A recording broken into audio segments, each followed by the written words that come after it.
এখন পর্যন্ত অত্যন্ত শান্ত এবং নীরব ভালো ভূমিকা পালন করছে। আমি আমার কর্মী ভাইদেরকে অসংখ্য ধন্যবাদ জানাবো, আপনার ধৈর্য ধারণ করবেন।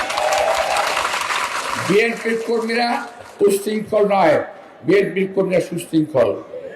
বিএনপির কর্মীরা চক্রান্তবাদী নয়, বরং যারা চক্রান্ত করে তাদের বিরুদ্ধে বিএনপি কর্মী রুখে দাঁড়াতে পারে। কিন্তু এটা প্রমাণ করার সময় এখন না। আমরা নির্বাচনের পরে দেশকে শান্ত রাখার চেষ্টা করবো। আজকে বলছেন নির্বাচনের পরে বিএনপিকে দেখে নেবে, বিএনপি কি করতে পারে। আমরা ভাই নির্বাচনের আগে এবং পরে দেশকে শান্ত রাখতে চাই, দেশের মানুষকে শান্তি দিতে চাই, দেশের মানুষের মুখে হাসি ফোটাতে চাই। কোনো ঝগড়া নয়, কোনো ফ্যাসাদ নয়। আজকে কিছু কিছু ছেলে কথা বলছে, তাদের ভিতরে মিনিমাম কোনো শ্রদ্ধাবোধ নাই।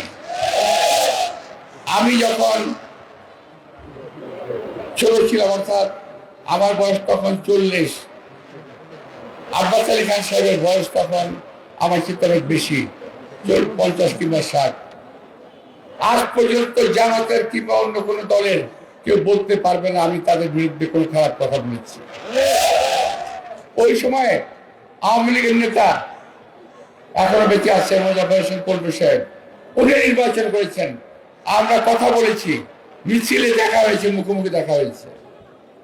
আমরা একে অপরের কোলাকুলি করেছি। আমরা একেবারের সঙ্গে আমরা বলেছি নির্বাচন প্রতিদ্বন্দ্বিতা মুখর হবে, কিন্তু উৎসব মুখ হবে তার সঙ্গে। নির্বাচনকে আমরা একটা উৎসব হিসাবে নেব, ঝগড়ার উৎসব হিসাবে নয়। প্রিয় ভাইয়েরা, তারা যে সময় কথা বলছেন, আমি শুধু বলতে চাই, আমি যদি কথা বলি এখন হবে অন্য ভাষায়, আপনাদের ভাষায় আমি কোনো কথা বলবো না, আমার ভাষায় বলছি। বাবা, তোমাদের বয়স এখনো হয়নি এরকম, তোমরা শ্রদ্ধা করতে শিখো।